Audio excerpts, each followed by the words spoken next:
words can't describe the noise and the venom of it, and the heat and the ferociousness. It was just awful. Didn't know if he'd heard me to come and fetch me. We just knew then, didn't we, that we weren't going to go back to anything. Got 3 kids. Not having a roof. I've never seen it this bad. It's just phenomenal. I can't believe I'm telling you this. I wish it wasn't true.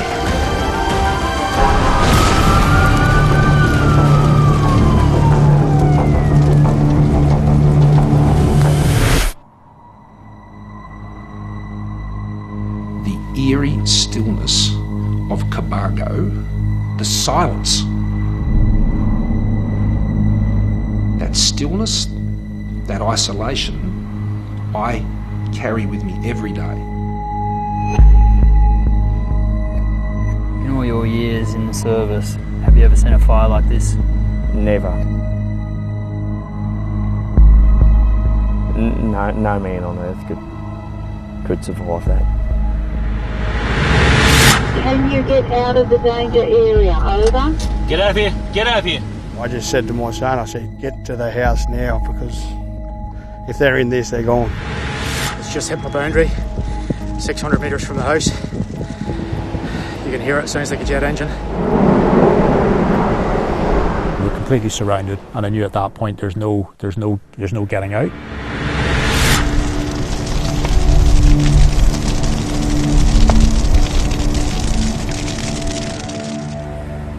You know, it was just a ferocious beast.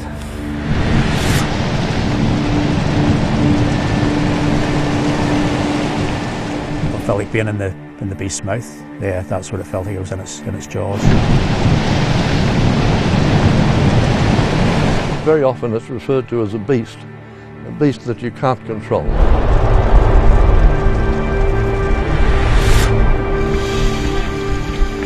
I'm all right. You all right? Come around the back, mate. To think what we encountered.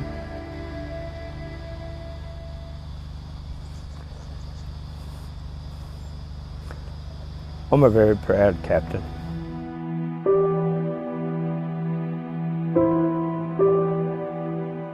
In some ways it's like a sign, because he is the reason why I'm here. He's the one that made the phone call, really. So. He called you back? Yeah, that's right. It's amazing in a way. He could have just kept sleeping. You saved Mum? Yeah.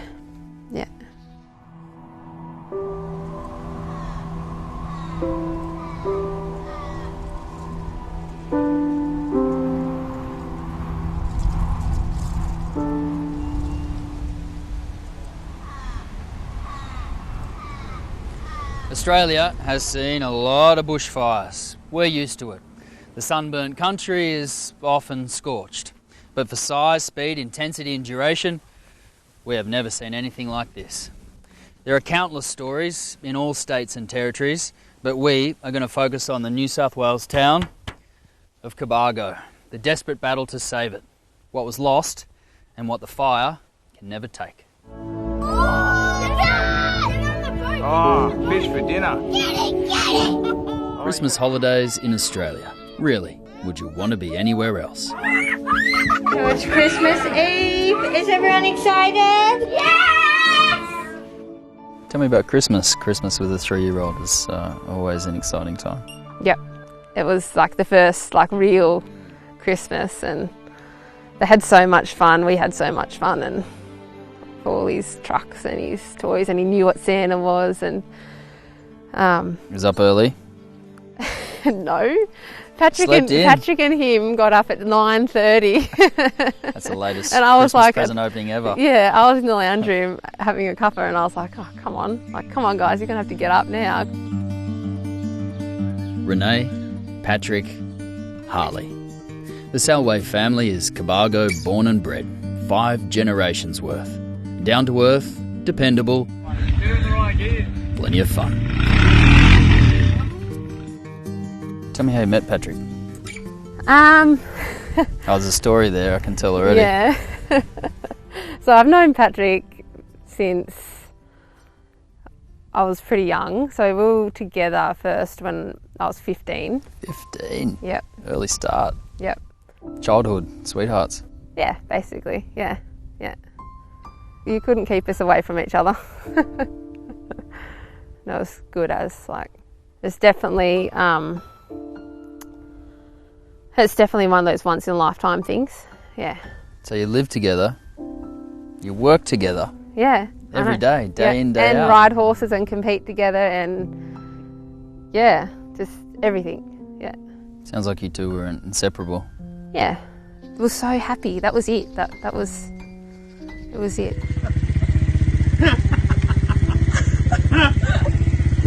And he used to say to me how much he loved his little family and how much he loved us and his life. And he used to say, I love this simple life.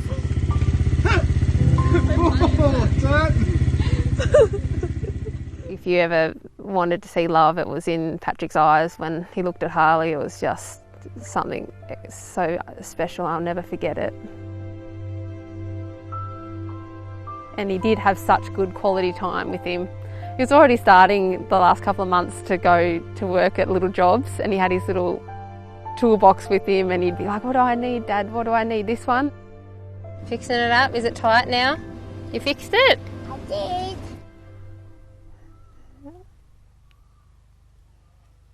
Yeah, it was my whole life. Yeah, he was my whole life.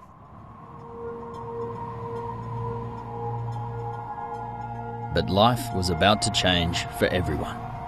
As the Christmas wrapping went to the bins and the Boxing Day hangovers cleared, the bushfire smoke settled in along the east coast. Fires in almost every state that had been burning for weeks were about to be supercharged by hot, dry, raging winds. Conditions labelled catastrophic.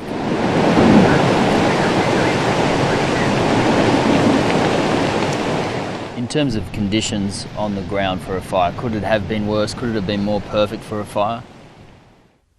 Yeah, no, it was a perfect storm. So you look at temperature, wind, relative humidity and drought factor.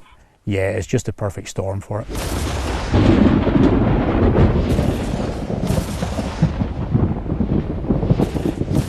Tell me about the storm that you saw, the storm that started it all. It didn't really look like much, but I did hear the thunder. And I hoped that it wasn't, it wasn't going to start a fire. Yep. But it did. Yeah.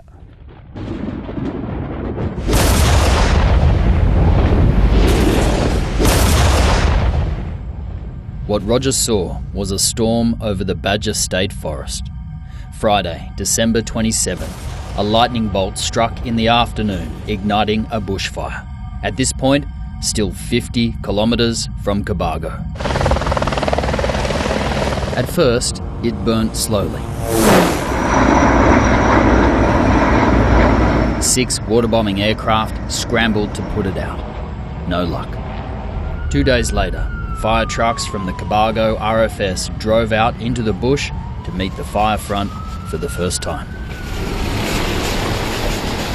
This fire's different when you read the book and you learn about fire behaviour and things. Fire's a bit like a foot.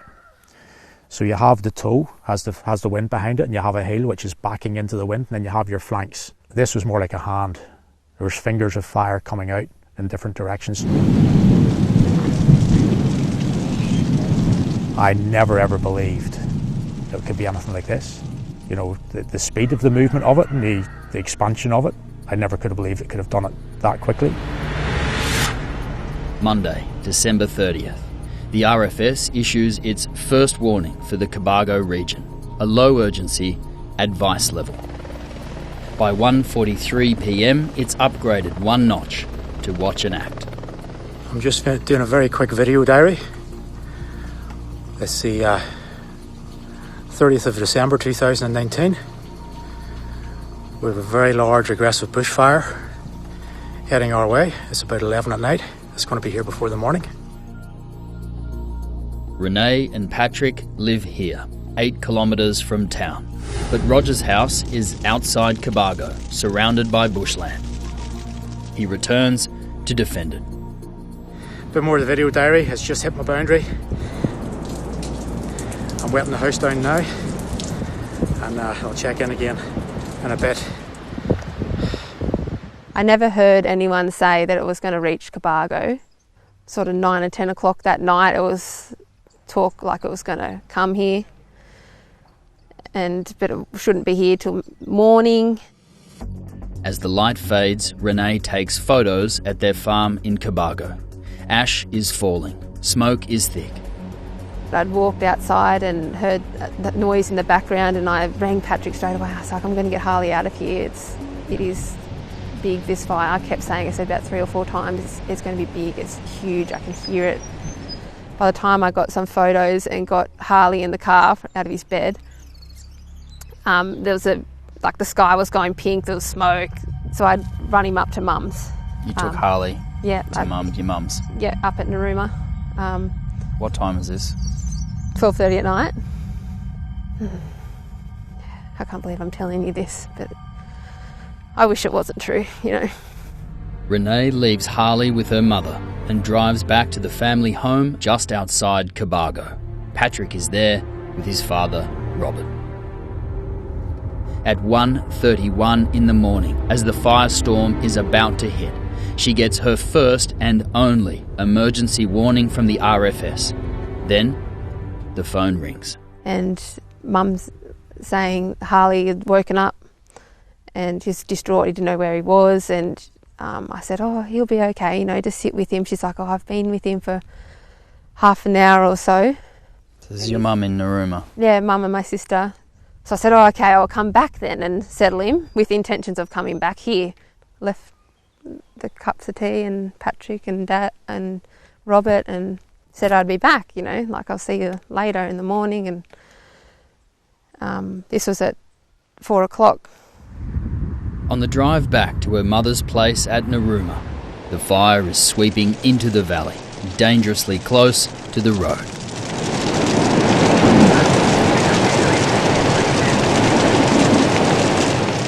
Everything was just for me that night, like the phone call, the road access. Pretty sure the trees all fell down and stuff.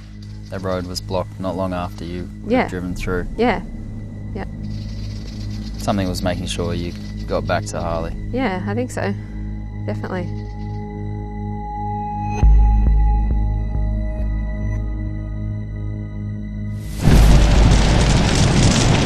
It just went. I'm going to find out if my house is bushfire proof in a minute. How fast did it come through here? 100 miles an hour, mate, like a blink of an eye. The last words he said, I promise I'll be safe. What does a leader of a nation say to someone suffering like Renee Salway?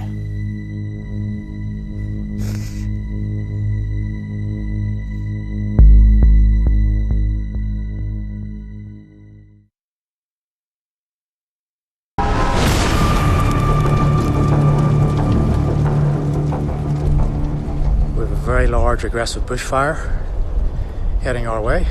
I'm prepared to defend, and this place is as well defended as it possibly can be. Just outside Cobargo, surrounded by bushland, Roger Park is in a battle to save his house. It's also his only place of shelter. The view out the kitchen window? 30-40 metres from the back kitchen window. So I thought my heart was going to pound out in my chest, and said, hey Roger, you don't want to die of a heart attack here before this thing gets going.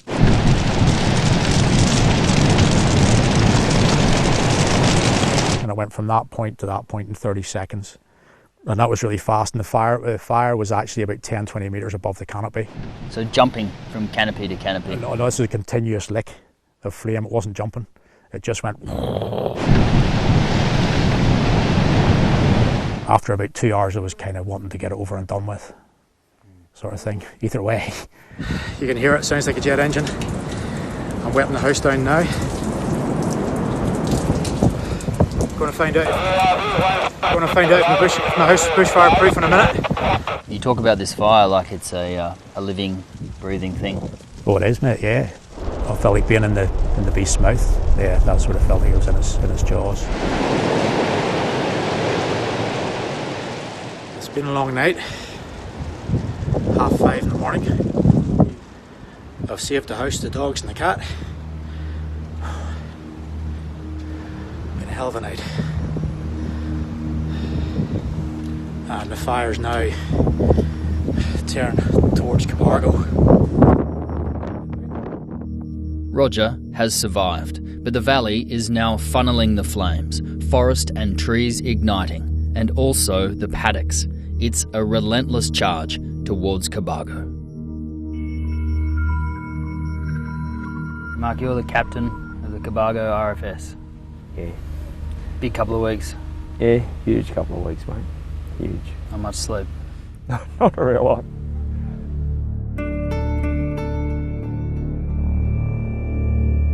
Mark, what's your regular job? I've a bus business. I run a farm. So you run a farm and you drive buses. Yeah. And now you're out in this. Yeah.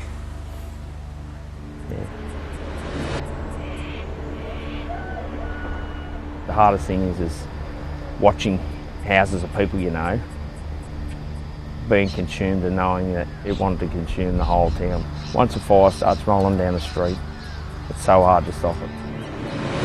Look, the church is gone, look at that. They lost the church. The fire is now tearing through the streets of Cobargo. Mark and his team are fighting a losing battle. Homes and businesses falling fast. There's never been a fire of this magnitude. Never ever seen anything like it. The hardest thing is not knowing what's day, what's night. Because you're working in darkness. Like it was dark at 1300 hours in the day. Middle of the day, 1 p.m. Yeah. Pitch black. Oh,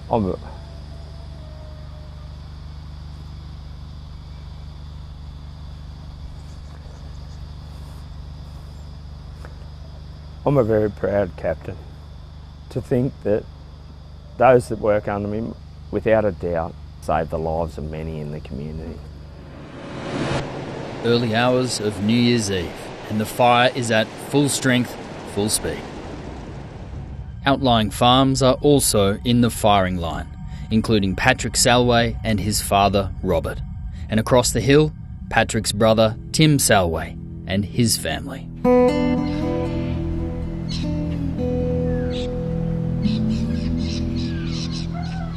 How fast did it come through here, Tim?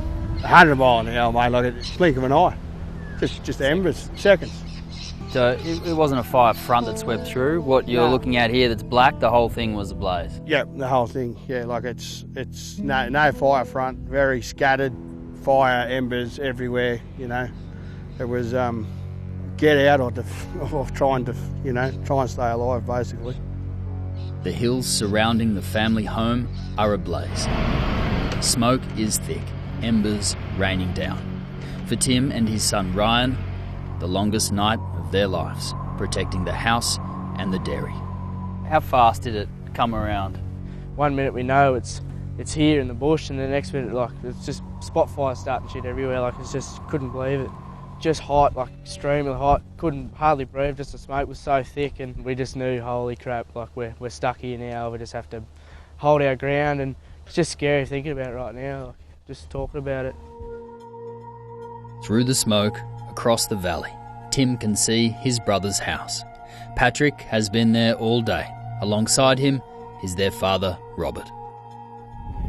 When you saw the fire come through, Tim, did you know that they were in trouble? Yep. Just by... Straight away? Yeah, I just had just the way that fire was coming at us over that hill, the flame, this almighty thump, like just sucking the flame back. And I just said to my son, I said, get to the house now, because if they're in this, they're gone. By now, Renee had made it back to her mum's place at Narooma. On the drive there, she had seen the fire front, so she called Patrick. I called him and I said, like, I think the fire's going to be big. You need to go into the showground and get some respite when it gets too intense. And he promised me, the last words he said, I promise I'll be safe and I'll be here for Harley. And yeah, I'll never forget that.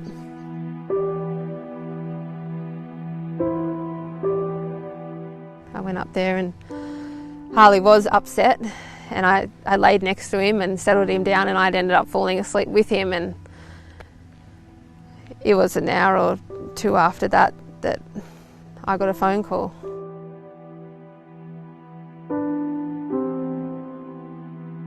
I said, "What's wrong?" She said, "I have some bad news to tell you." She said, "Patrick and Robert are gone." And I just hung up the phone. I said, "What?" And I can't even remember after that. And it's something that I'll never ever forget, like getting those words. Everything just falls out of you, everything.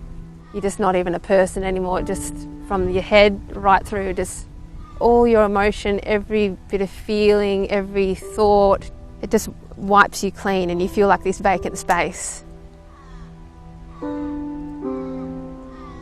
You went back to Narooma at 4 a.m. Yep. Because Harley was unsettled. Yep. You've thought about the implications of... If I didn't go back? Yeah. Many mixed thoughts about that, yeah. Why mixed thoughts? Because I'm sad, because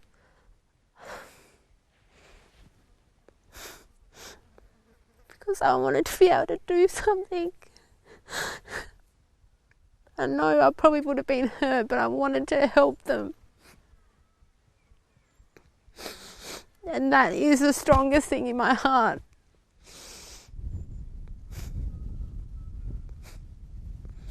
And I bloody mean that when I say it.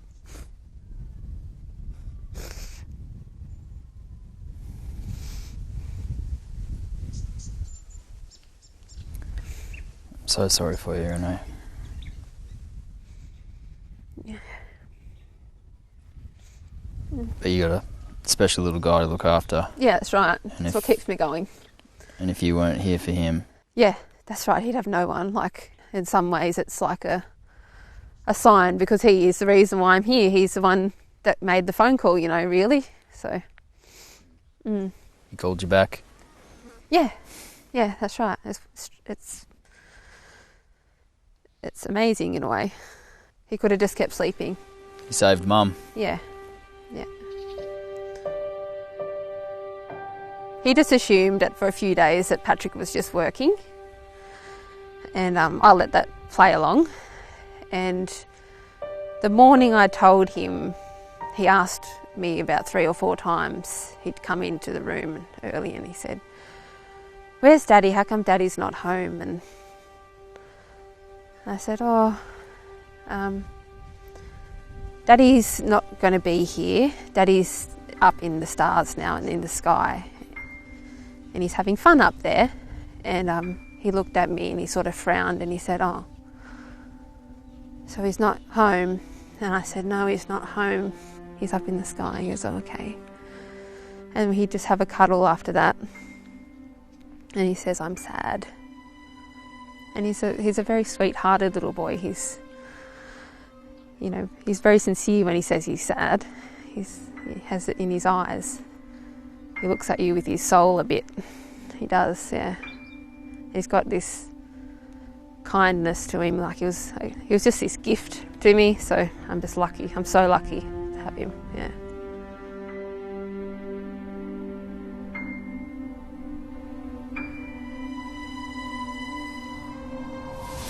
I think we have to ask ourselves, look, do we want fires like this? Through this valley it tore through at over 80 kilometres an hour. I'd be happy that was the last time I saw that. There's no way in the world you could survive. We don't seem to follow the recommendations. Is that good enough? Well, no, it's not.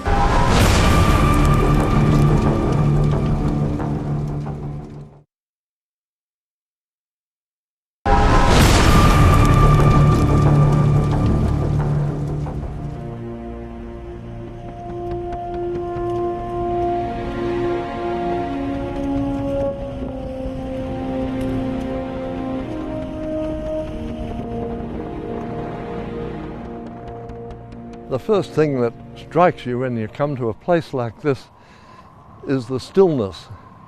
No bird sounds, no signs of animals. The air is just still, quiet. The fires that ravaged Australia this season took lives, erased homes, turned day into night, killed close to 1 billion animals, sent toxic smoke spiralling into the atmosphere to circle the globe.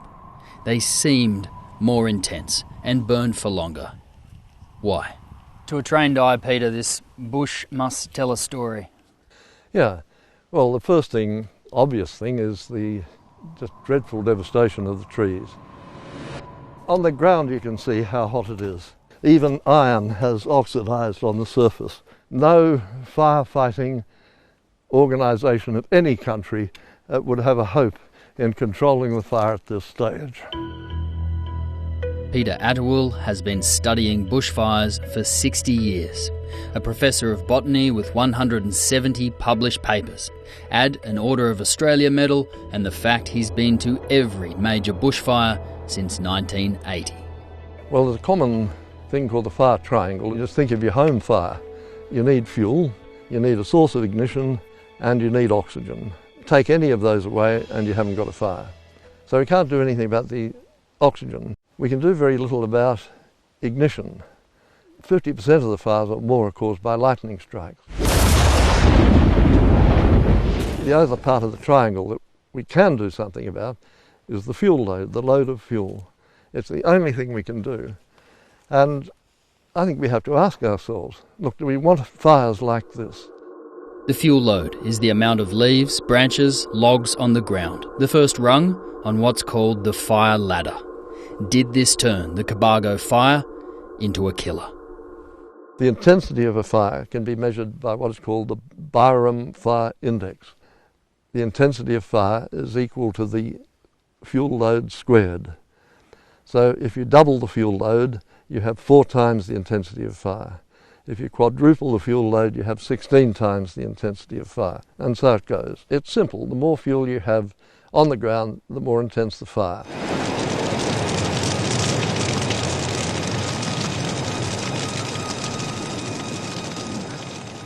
The forces of nature conspired on that fateful morning to deliver a firestorm, what might be called a perfect storm. Incredibly hot, incredibly dry conditions, temperatures nudging 40 degrees even at 3 a.m. There was a fuel load on the forest floor that hadn't seen fire in decades. And worst of all, the wind. Through this valley it tore through at over 80 kilometres an hour, and that turned this blaze into a monster. Now I want to give you an idea of the speed at which this thing was travelling. Red hot embers are being carried in front of the wind, and the wind is travelling at 80 kilometres an hour. That is this speed. Now that is unstoppable. So 83 kilometres an hour wind down in the valley. 77 up here, so there was like a mosaic of fires starting up, and then they just merge and become one, and it goes further ahead doing the same thing. Ian Thompson has a weather station right in the middle of the Cobargo fire zone. It records wind speed and temperature. I was surprised to see it spiking at 36.4 at my place at 3 a.m, which is... that's hot for that early. That's extreme for that hour. That's extreme. Can you get out of the danger area? Over. Oh, Greg's all right. Yeah, copy that fire, Tom. This is moving into pretty tough country. I'm not sure how far we can get with it. Get out of here! Get out of here!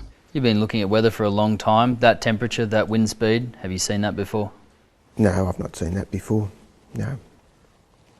Yeah. I'd be happy that was the last time I saw that.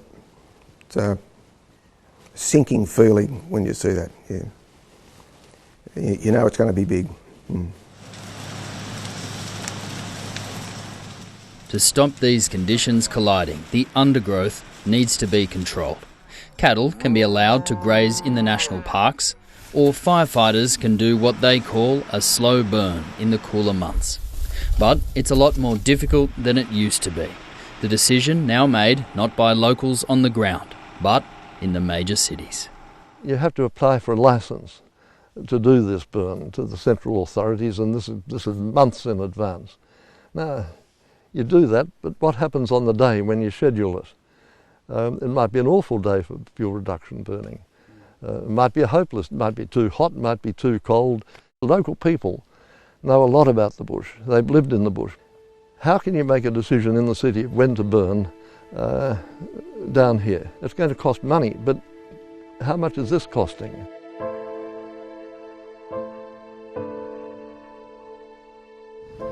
Mark, we've spent the last 3 days with the Salway family. Do you know them? Yeah, know them very closely. When was the last time that you saw either Patrick or Robert? In the afternoon before.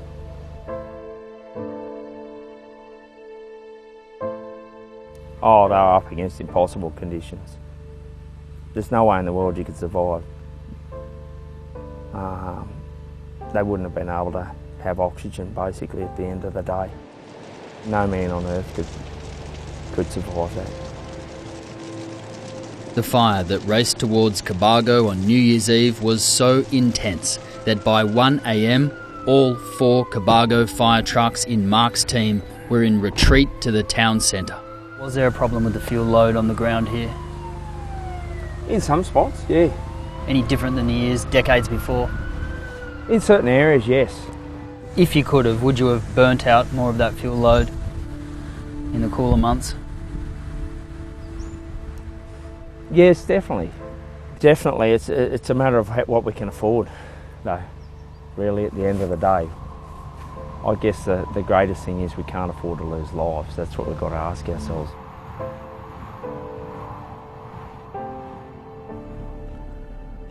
You battle on, mate, don't you? You got to battle on. Yeah, good day, mate. Yeah, thanks for coming, mate. Doing what we can. I know, mate. Thank you very much. This Aussie spirit is alive. There you go, mate. You made a visit to Cobargo. You're out, son. You are out. Don't come back. Didn't go that well.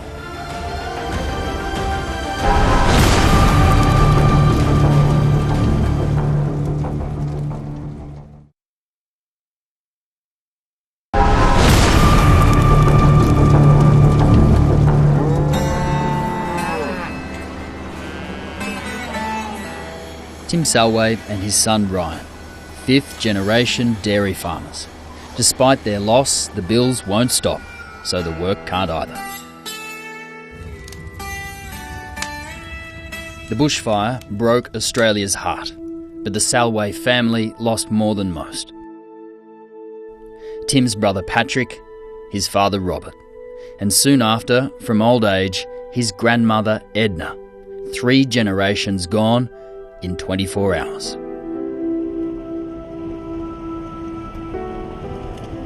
So how far does your place extend from here? You go right around the highway here, like as far as the eye can see. The farmhouse that Tim and his son defended is the only patch of green on their property.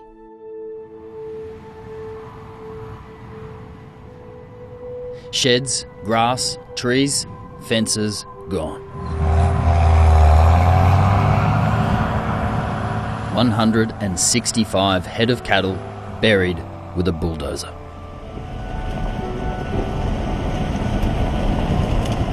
The landscape here has just been scorched.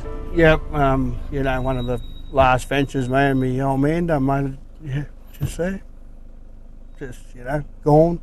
Just everything, gone. But it's, you battle on, mate, don't you? You got to battle on. Word about the Salways spread quickly through the bush. And before long, random utes with blokes from as far as Queensland arrived at the front gate. You know, you hear the car, I don't even know who's in it. Hey boys. Good, mate, good. How you going, mate? Yeah, good day, mate. How are you? Tim. Yeah, thanks for coming, mate. Here to fix fences, clear trees, offer a hand. Those are the welding crew, eh? Put them in, then we'll weld them out for Weld you. them out. You've done well, mate. I really appreciate it. Just doing what we can. I know, mate. Thank you very much. This Aussie spirit is alive. It is. It is alive. Well, there's other people in town that need help, and you know, I'm just not the only one. No. I've just lost a bit more. That's all. You know. A fair bit more. You know, it's a tough thing, but.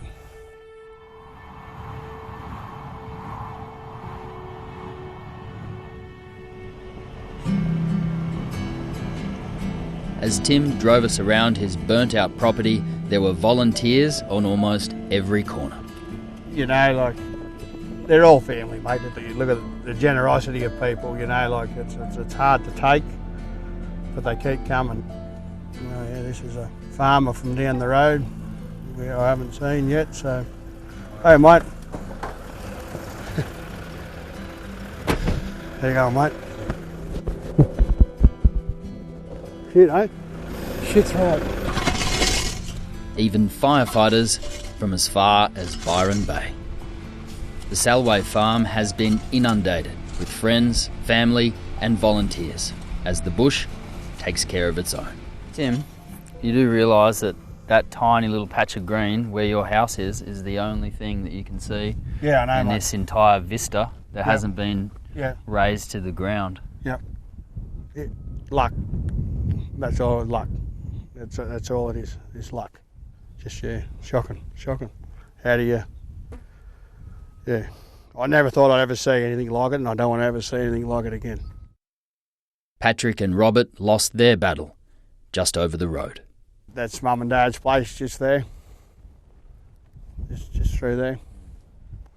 But just you're missing. So, but yeah, good blokes, mate, gone. And it's just, you know, it's very hard. And we as a family haven't had time to grieve because we've got all this looking at us. Just too much to do, you know. The cows are still coming again at 3 o'clock this afternoon, and you just keep going. Keep going. That's what you got to do.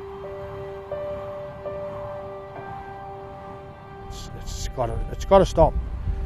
The mountains need to be opened up for the cattlemen. There's got to be, you know, your local fires have got to be able to backburn to protect people. And what's it going to take? 100 lives? 200 lives? What's it going to take? Wipe Sydney out? Is that what it's going to take? I don't know.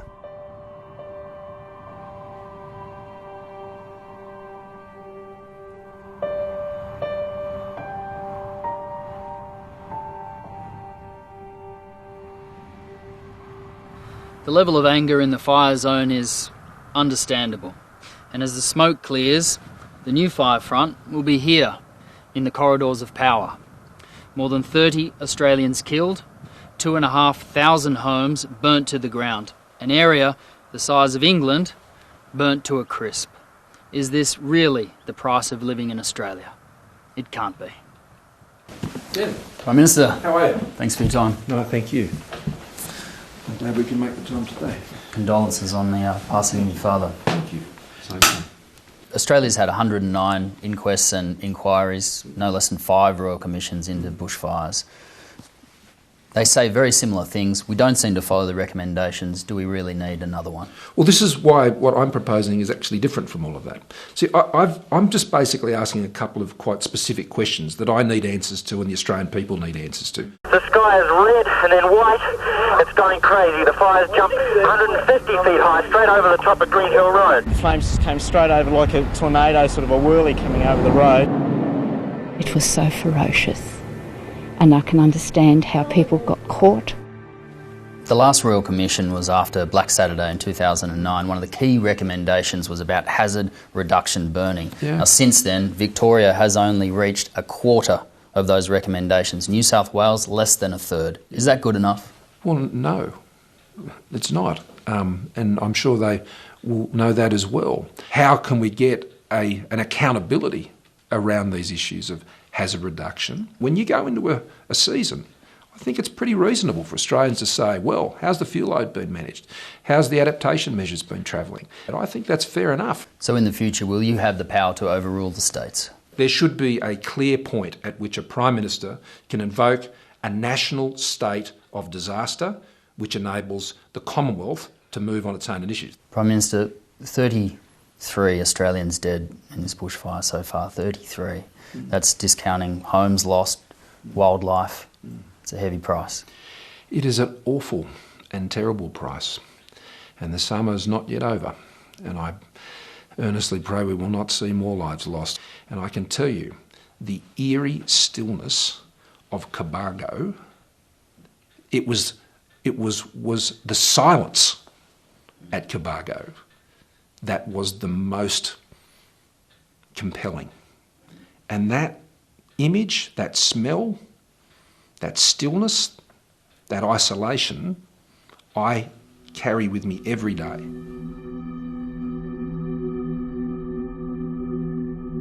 What does a leader of a nation say to someone suffering like Renee Salway?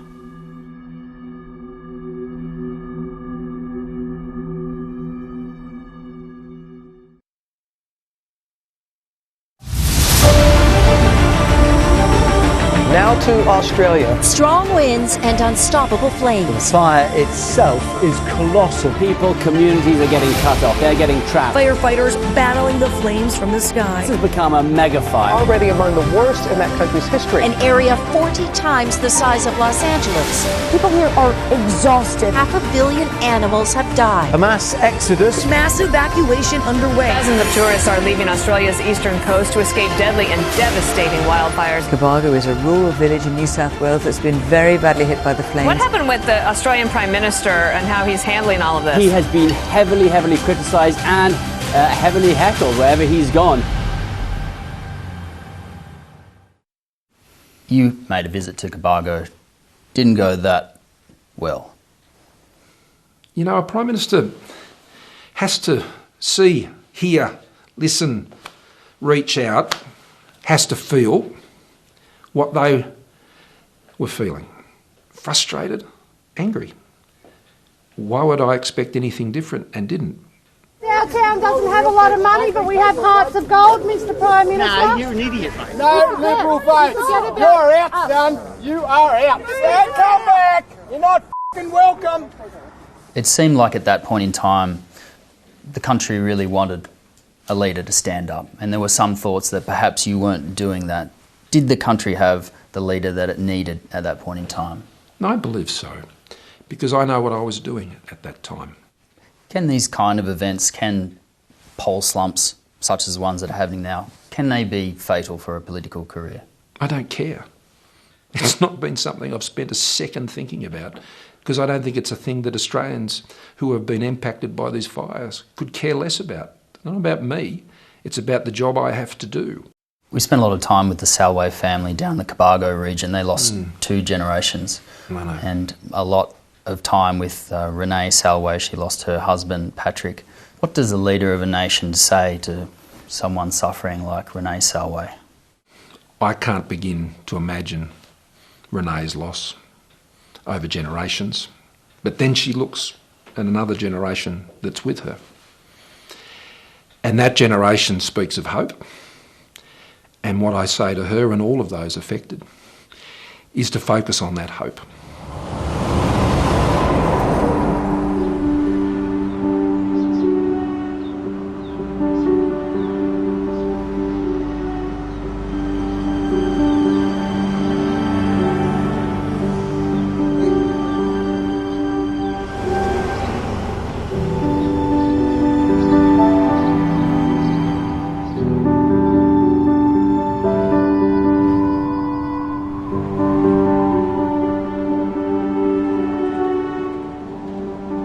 What has that fire done to this town? Devastated it, for sure. Fire doesn't stop for anyone. Look, I think the community will be strong enough to hold together, but it's something that we're never going to forget.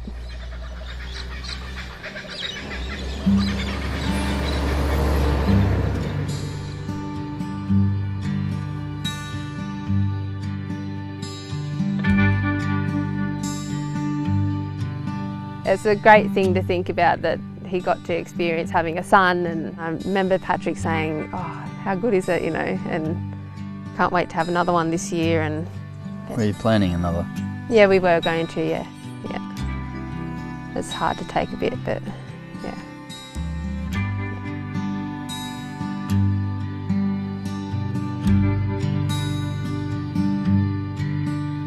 He's got a little flair.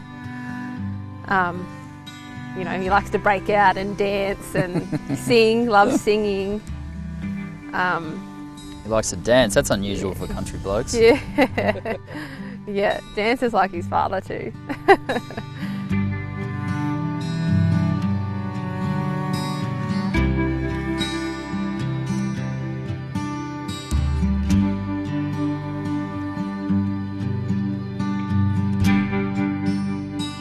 I'll bring the pollies down here and start picking up sticks and see a bit of devastation, mate. Might open their eyes up a bit, eh? We got some fencing to be done. I reckon that'd be a shoddy fence though. Oh, it could be.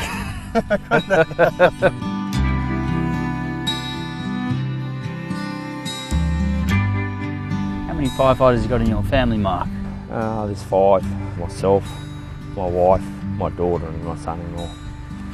It's a hell of a family, mate. Yeah. Yeah, they've all seen a lot. Cobargo, Captain Firecom.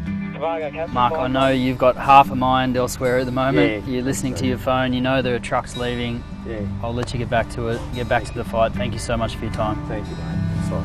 Well done, mate.